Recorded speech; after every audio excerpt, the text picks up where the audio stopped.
नमस्कार दोस्तों, देखते हैं बिहार का स्पेशल बिहार से रिलेटेड सिर्फ जीके जो कि बीपीएससी या बिहार दरोगा या बिहार के किसी भी एग्जाम में पूछे जाते हैं। ये जो क्वेश्चन है वास्तव में सिर्फ बिहार से तो कुछ ही क्वेश्चन है और है टोटल बिहार से ही, लेकिन कोई भी एक दिवसीय एग्जाम में पूछे जाते हैं। जब आप आगे पढ़ेंगे तो जानेंगे। देखिए, देखते हैं पहला क्वेश्चन। किस विद्वान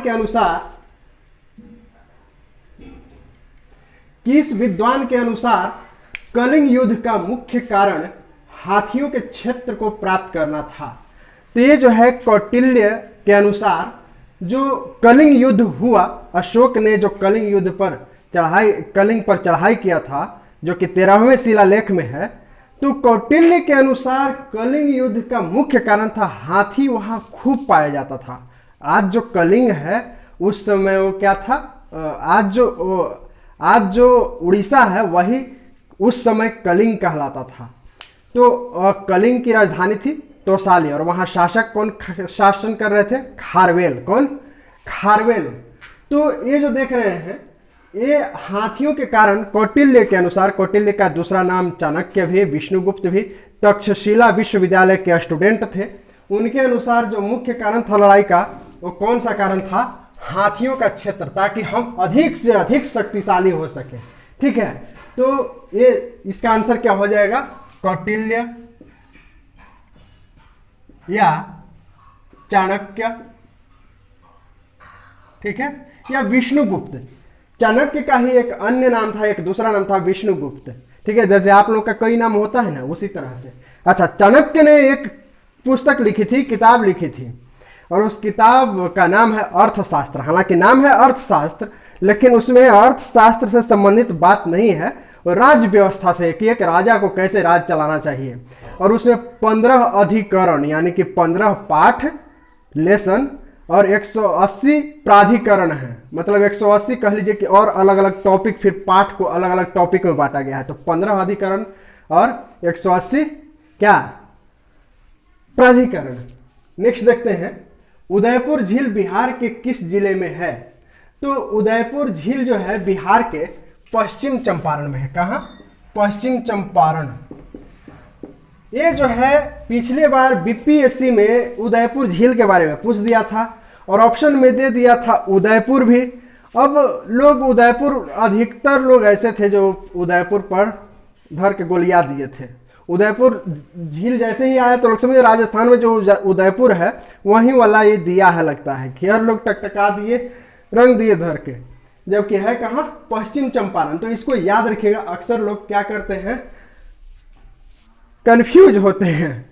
ठीक है, तो उदयपुर झील कहाँ है? पश्चिम चंपारण। नेक्स्ट है, गंगा नारायण हंगामा किस विद्रोह को कहा जाता है? गंगा नारायण हंगामा भूमिज विद्रोह को वास्तव में कहा जाता है। गंगा नारायण हंगामा इसीलिए कहा जाता है क्योंकि गंगा नारायण नाम के व्यक्ति ने इस विद्रोह को शुरू किया था। इसका वास्तव में नाम क्या है? भूमिज विद्रोह। क्या? भूमिज विद्रोह। भूमिज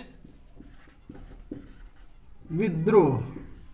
गंगा नारायण हंगामा को भूमिज विद्रोह भी कहते हैं।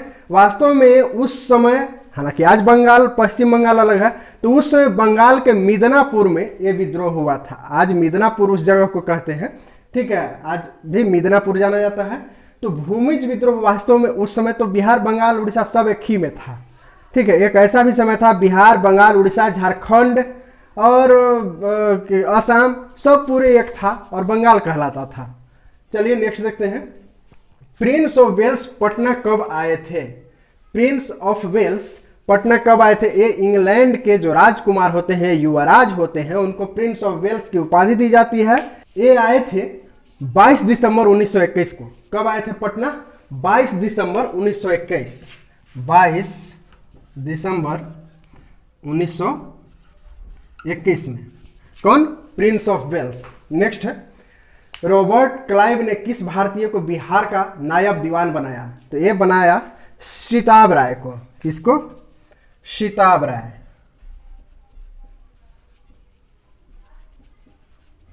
जब सिराजुद्दौला से ये बंगाल, बिहार, उड़ीसा अंग्रेजों ने छीन लिया, तब उसके बाद यहाँ पर टैक्स वसूल करने के लिए सिताब राय को नियुक्त किया था। किसको? सिताब राय को, बिहार में। यहाँ वाला जो टैक्स है आप ही वसूल करके दीजिएगा। बाद में ये जो है घोटाला में फंस गया, इसको जो है फिर बाद में हटा दिया गया, इस पर केस किया गया, मुकदमा चलाया गया और मुकदमा में कोई सबूत नहीं मिला, इसलिए इसको हटा दिया गया कि भाई साहब तू हटो, तू बहुत जो है घोटालेबाज आदमी है। नेक्स्ट है श्वेतपुर, कोटिग्राम, कुशपल्लव, विशाला नगरी आदि के नाम से किस पाषाण स्थल को जाना जाता है? तो ये जो स्थल है ये है चेचर। कौन सा? चेचर। ये वैशाली जिला में है, पटना के जस्ट उस पार। जैसे ही गंगा नदी पार कीजिएगा गांधी सेतु से तो हाजीपुर के बाद वैशाली मिलता है, तो ये वैशाली में है। कौन? चेचर। श्वेतपुर, कोटिग्राम, चेचर का ही नाम था श्वेतपुर, कोटिग्राम, कुशपल्लव, विशाला नगरी। अलग अलग समय में अलग अलग नाम पड़ते गया और ये पाषाण काल की बहुत सारी वस्तुएं यहाँ से प्राप्त हुई हैं। नेक्स्ट देखते हैं, बिहार पृथ्वी दिवस कब मनाया जाता है? तो ये मनाया जाता है 9 अगस्त। क्या? 9 अगस्त। ठीक है, 9 अगस्त हिरोशिमा नागासाकी याद कीजिए। 6 अगस्त को हिरोशिमा पर परमाणु बम अमेरिका ने पटका था और 9 अगस्त को नागासाकी पर, जो कि महाविध्वंस साबित हुआ था, बहुत विध्वंस लाया था। तो ये जो है बिहार पृथ्वी दिवस मनाया जाता है 9 अगस्त को। इस समय वृक्षारोपण वगैरह लोग करते हैं। अच्छा, पृथ्वी दिवस सिर्फ पूछे तो कब मनाया जाता है? 22 अप्रैल को। कब? 22 अप्रैल को। जल दिवस कब मनाया जाता है? 22 मार्च को। और पृथ्वी दिवस 22 अप्रैल, और फिर 22 मई को वन्य जीव दिवस मनाया जाता है। कौन सा? वन्य जीव दिवस। चलिए नेक्स्ट है, ये 22 का आंकड़ा है, 22 मार्च, 22 अप्रैल, 22 मई। ठीक। नेक्स्ट, किस पाल शासक ने नालंदा महाविहार को 200 ग्राम दान स्वरूप दिए थे? 200 ग्राम मतलब, ग्राम मतलब है ना कोई चीज, ग्राम मतलब होता है गांव। क्या? गांव। तो 200 गांव दान स्वरूप दिए थे नालंदा महाविहार को, ताकि यहाँ इस गांव के जो टैक्स वगैरह हो उससे ये जो नालंदा महाविहार था ये चलता था, यहाँ का शासन प्रशासन। तो ये जो है धर्मपाल, कौन? धर्मपाल बंगाल के शासक थे। और जान लीजिए कि बंगाल के शासक थे तो आज भले ही हम लोग बंगाल कह रहे हैं, एक समय में पूरा बिहार वगैरह सब बंगाली था। ठीक है, चलिए नेक्स्ट, सैफ खान के मदरसे का किस प्रसिद्ध ईरानी यात्री ने 1807 में भ्रमण किया था? ये थे अहमद बहानी। क्या? अहमद बहानी। नेक्स्ट है, किस प्रसिद्ध जर्मन शोधकर्ता ने मिथिला चित्रकला पर शोध कार्य किया? तो यह है एरिक स्मिथ। कौन? Eric Smith. ठीक है, एरिक स्मिथ। नेक्स्ट, कली का अंश, सर्व छत्रांक, दूसरे परशुराम के अवतार, भार्गव, एकराट आदि किस राजा को कहा गया है? तो ये कहा गया महापद्मनंद को। महापद्मनंद, नंद वंश के संस्थापक महापद्मनंद। ठीक है, तो ये जो है इनको कहा गया सर्व छत्रांक, दूसरे परशुराम के अवतार, भार्गव, एकराट, ये सब उपाधि था इनका। ठीक, किनका? महापद्मनंद का। नेक्स्ट देखिए, मगध की राजधानी पाटलिपुत्र से वैशाली किसने स्थानांतरित किया? तो मगध की राजधानी पाटलिपुत्र से वैशाली शिशुनाग ने। किसने? शिशुनाग। दरअसल हुआ यह था कि जो शिशुनाग था, इससे पहले ये शिशुनाग नाग वंश की स्थापना किया। इससे पहले हर्यक वंश यहां पर शासन कर रहा था और हर्यक वंश के अंतिम शासक था नागदशक। नागदशक को शिशुनाग घोंप दिया, चल गया नागदशक। ये नागदशक के प्रधानमंत्री था। ये जो है क्या किया कि अब अपना शासन अपने हाथ में बागडोर ले लिया, अब हम शासन करेंगे। इसको डर लगा कि अगर हम पाटलिपुत्र में रहे तो नागदशक का जो सपोर्टर है वो हमको भोंक देगा। ठीक है, ले मारेगा। ये बोला कि एक काम करो, यहाँ से राजधानी हटाओ।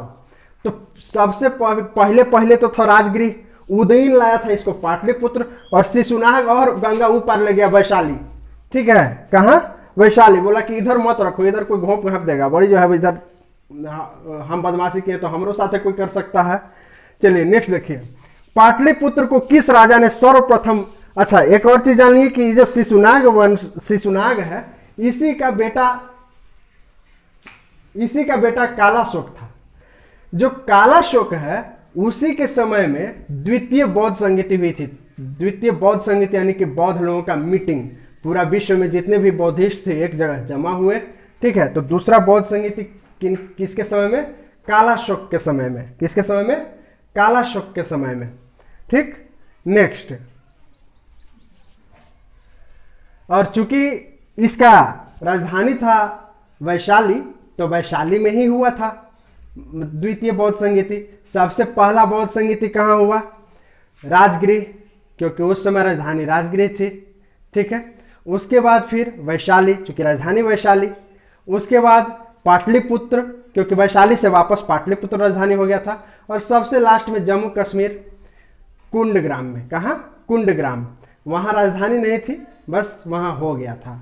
चलिए नेक्स्ट देखते हैं, पाटलिपुत्र को किस राजा ने सर्वप्रथम मगध की राजधानी बनाया? तो सबसे पहले बनाया था उदयन। कौन? उदयन। नेक्स्ट है, भगवा चौर बिहार के किस जिले में स्थित है? भगवा चौर बिहार के किस जिले में स्थित है? सहरसा। क्या? सहरसा। नेक्स्ट है, द्वितीय अफगान साम्राज्य के संस्थापक के रूप में किसे जाना जाता है? शेर शाह। और शेर शाह का बचपन का नाम था फरीद। बचपन के नाम क्या था? फरीद। द्वितीय अफगान साम्राज्य। अब सवाल उठता है कि तो प्रथम अफगान साम्राज्य की स्थापना कौन किया? बहलोल लोदी। कौन? बकलोल लोदी नहीं, बहलोल लोदी। अफगानिस्तान से ही सब था, तो अफगान साम्राज्य कहलाया। यह भी अफगानिस्तान से संबंध रखता था, तो अफगानिस्तानी कहलाया, अफगान साम्राज्य के संस्थापक कहलाया। जो आप कुतुबुद्दीन ऐबक वगैरह देखते हैं, चूंकि तुर्की साइड से संबंध रखता था, तो तुर्की साम्राज्य कहलाया, तुर्क साम्राज्य। उससे भी पहले 712 ईस्वी में अरबी लोग यहाँ पर आया था, मोहम्मद बिन कासिम, तो अरब वाला कहलाया, अरबी, ठीक है। तो ये जो है अफगानिस्तान से इसका संबंध था, इसके जो वंशज थे कहीं ना कहीं अफगानिस्तान से थे, तो इसीलिए अफगान साम्राज्य का कह लीजिए कि संस्थापक बना, ठीक। कौन? शेर शाह। नेक्स्ट है, नालंदा विश्वविद्यालय की स्थापना किस शासक के प्रयासों से हुआ?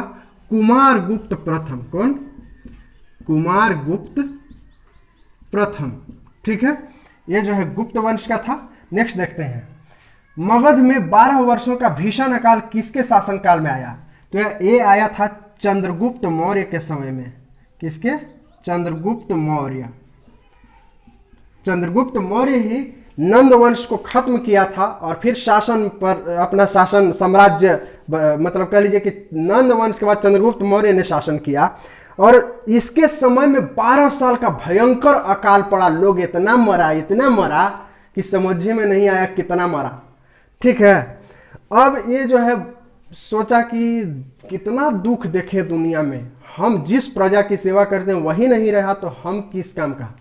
अब जो है अपना शासन, इसका बेटा था बिंदुसार, उसको बोला बेटा तू संभाल, हम चले सन्यासी बनने। ये इसके गुरु थे भद्रबाहु, ये जैन धर्म मानता था चंद्रगुप्त मौर्य। भद्रबाहु इनको लेके गए श्रवण बेलगोला, कर्नाटक में है, ठीक है। कहाँ? श्रवण बेलगोला। वहां पर ये जो है समाधि ले लिए। समाधि कहने का मतलब है कि ध्यान करते हुए खाना पीना त्याग कर और मृत्यु को प्राप्त किए, ठीक। कौन? चंद्रगुप्त मौर्य। नेक्स्ट है, मगध राज्य के एक साम्राज्य का गौरव प्रदान करने वाला शासक का नाम क्या था? मगध राज्य को एक साम्राज्य का गौरव प्रदान करने वाला शासक था हर्यक वंश का बिंबिसार। कौन? बिंबिसार।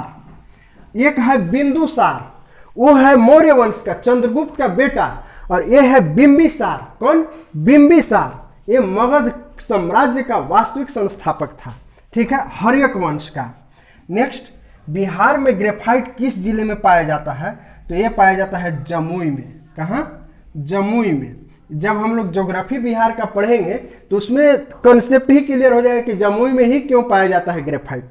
ये था बिहार का स्पेशल, कह लीजिए कि जो एग्जाम में पूछे जाते हैं उससे संबंधित स्टैटिक जीके। हमारे चैनल को सब्सक्राइब कीजिए, लाइक कीजिए और मिलते हैं फिर अगले वीडियो में। तब तक के लिए जय हिंद।